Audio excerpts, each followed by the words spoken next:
Hi, hello, good morning. Nainangutana sa kuwabana kanang sel nganong imong anak na policeman nga dili man siya criminology. So ako siyang gitubagte, nganani manggod te. Bisag unsa imong kurso, mapa-nurse man ka, mapa-nurse, mapa-medtech, unsa pa da engineer, unsa ba diya tanan course day, pwede ka mga apply og PNP, BFP or BGMP as long as naa kay eligibility. Kay mao man na ang basihan nila te sa qualification nga maka-process ka or maka-apply ka. So, akong anak manggod te ni graduate manggod siya og business administration, major in marketing management, tapos ni graduate siya as cum laude. So, since ang basihan manggod sa pagpang-apply sa PNP is naka-eligibility. So, ang cum laude manggod te, itagaan na sila og pribilehiyo sa gobyerno, mao na ang gitawag nga PD 907. So, kanang PD 907 under na siya sa Civil Service Commission.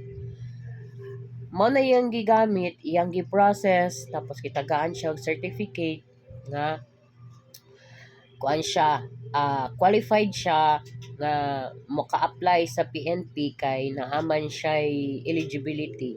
So mao to iyang gigamit nga eligibility. Wala since ang kuan man gud ang business administration wala na siya board exam.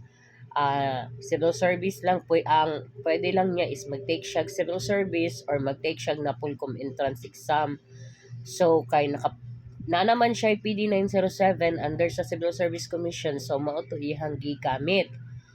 So nag-apply siya diri sa DCPO, kay attrition man ang kuta nga iyang gi-applyan. So nag-apply siya diri sa DCPO. After anang processing sa DCPO, i-endorse na sila dito sa region. So pag abot sa region, dito na magsugod ang processing like mga BMI, mga agility, neuro exam, medical, tapos